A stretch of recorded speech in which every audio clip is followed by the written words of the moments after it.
Rafael tinha 42 anos. Era um homem alto e forte, cabelos pretos bem curtos com alguns fios brancos aparecendo nas têmporas, sempre bem barbeado, olhos castanhos profundos que pareciam cansados mesmo quando ele sorria. Naquele dia, ele vestia uma camisa polo azul escura, calça jeans escura e sapatos pretos brilhantes. Parecia o dono do mundo, mas dentro dele algo tremia forte. 14 anos atrás ele tinha saído de Quixeramobim, no sertão cearense, sem olhar para trás. Filho único de Dona Clara, viúva, sustentava a casa lavando roupa para fora e vendendo bolo de milho na feira. Ele estudava à noite, trabalhava de dia como office boy e ouvia da mãe sempre a mesma frase: "Filho, Deus provê. A gente planta e ele faz crescer." Mas Rafael não acreditava mais nisso. Aos 19 anos, passou num concurso para uma empresa de logística em Fortaleza. Juntou cada centavo. Pegou um ônibus noturno e foi embora sem se despedir direito. "Vou voltar, rico, mãe. Aí sim a senhora vai ter orgulho." A mãe, Dona Clara, ficou na casinha de taipa com chão de terra batida. Ela era uma mulher pequena, 68 anos, magra, pele morena cheia de rugas do sol forte, cabelos brancos longos presos num coque simples, olhos castanhos claros que ainda brilhavam de esperança. Vestia sempre um vestido florido de algodão desbotado e chinelos de dedo velhos de borracha. Nunca reclamava, só dizia baixinho: "Filho, quando a gente planta bondade, a vida devolve em paz." Rafael não escutava mais essas palavras. Ele queria sair da pobreza, queria provar que podia ser grande. Pegou um ônibus noturno e foi embora. Virou gerente, depois sócio, depois dono de uma empresa grande de logística em São Paulo. Dinheiro entrou, conforto chegou, mas o coração dele foi ficando cada vez mais vazio. Uma ligação veio numa terça-feira à noite. Era a vizinha de Dona Clara, Dona Maria. Uma senhora de 55 anos, cabelos grisalhos curtos, rosto redondo e bondoso, sempre de blusa simples e saia longa. "Rafael, sua mãe tá mal. O coração dela tá fraquinho. Os médicos disseram que é sério. Ela só chama pelo seu nome." Ele sentiu o peito apertar como se alguém tivesse apertado um nó.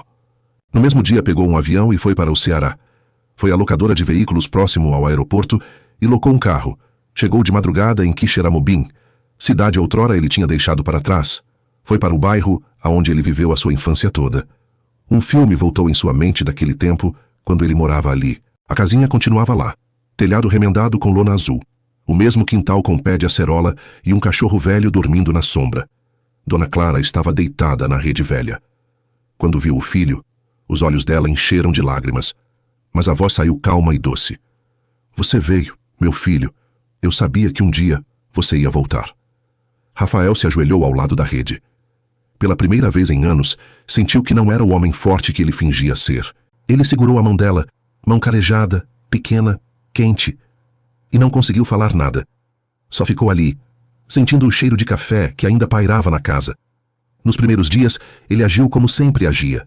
Resolveu tudo com dinheiro. Mandou chamar enfermeiro particular. Comprou remédios caros. Instalou um ventilador bom. Mas Dona Clara olhava para ele e dizia baixinho: "Eu não preciso de aparelho, Rafael. Preciso de você aqui, conversando, como quando você era menino." Ele começou a ficar. Sentava na varanda de manhã cedo, via o sol nascer vermelho no sertão, ouvia os galos cantando, sentia o vento quente trazendo cheiro de terra molhada, e aos poucos algo dentro dele começou a acordar. Uma noite, enquanto a mãe dormia, ele encontrou uma caixa velha de sapato embaixo da cama.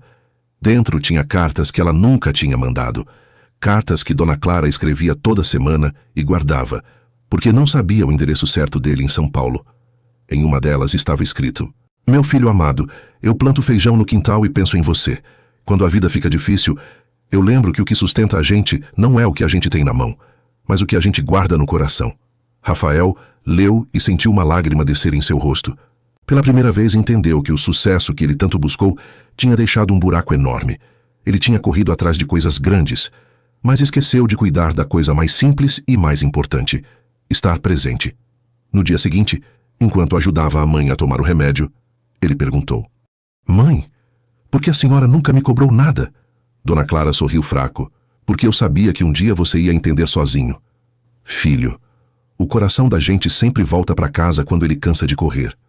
Rafael sentiu o peito apertar forte novamente. Ele começou a lembrar das noites de criança, quando a mãe contava histórias debaixo da lamparina. Lembrou do dia que ele ganhou a primeira bicicleta velha e como ela ficou feliz. Tudo que ele tinha esquecido estava voltando devagar.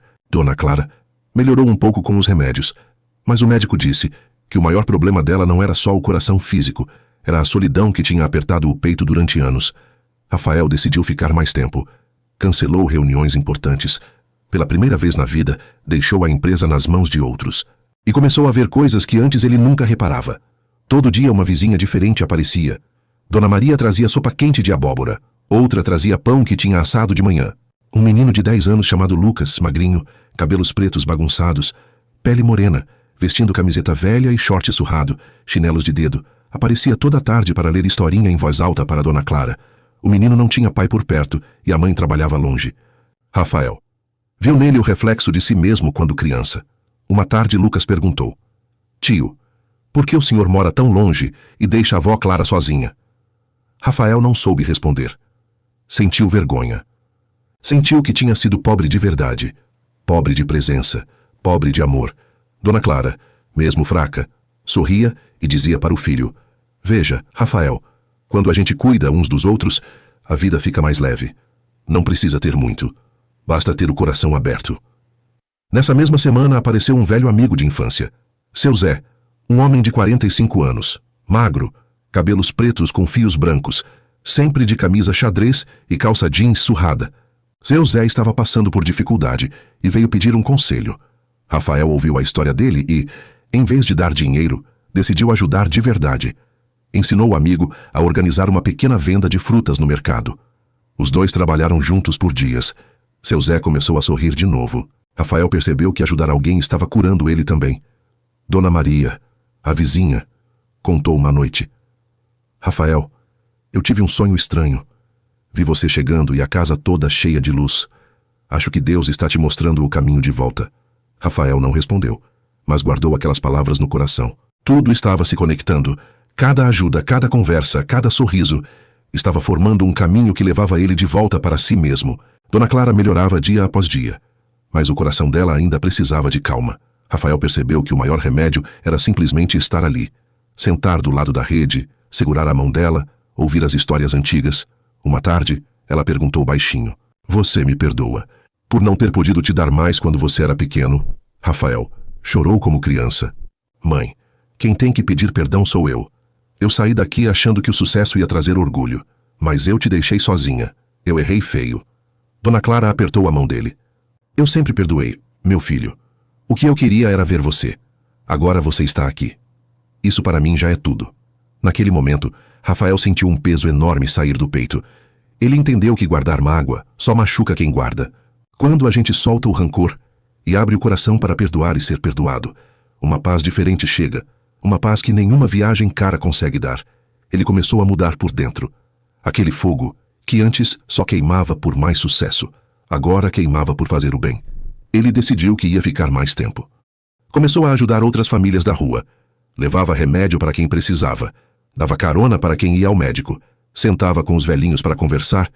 Lucas, o menino, virou quase um filho. Rafael comprou material escolar para ele. Levou para cortar o cabelo. Ensinou a ler melhor. E o menino dizia: Tio, eu nunca tive alguém que ficasse do meu lado assim. Rafael respondia: Agora você tem. E eu aprendi que ficar do lado de alguém é a coisa mais forte que existe. Dona Clara observava tudo em silêncio e sorria. Ela via o filho voltando a ser aquele menino bom de coração. Via ele descobrindo que a verdadeira força vem de dentro. Vem de acreditar que o bem sempre volta. Vem de escolher ficar quando tudo diz para correr. Rafael sentia que estava renascendo. Cada dia ao lado da mãe, cada conversa, cada risada com Lucas, cada ajuda dada, fazia ele se sentir mais rico do que nunca. Rico de paz, rico de amor, rico de sentido. 6 meses se passaram. Dona Clara estava forte de novo. Rafael tinha vendido parte da empresa e criado um pequeno projeto para ajudar crianças e idosos do sertão. Mas o maior projeto era outro. Ele reformou a casinha, mas deixou o jeito simples. Só deixou mais confortável. Ele e Lucas plantavam juntos no quintal.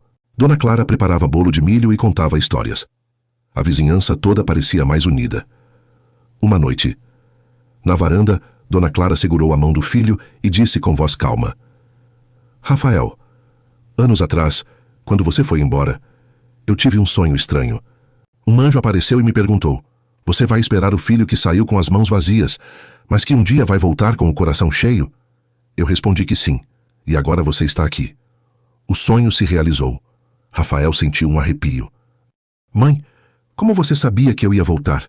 Ela sorriu com os olhos cheios de luz.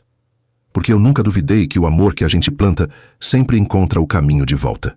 A pergunta que o anjo me fez naquele sonho era simples. O que é mais forte?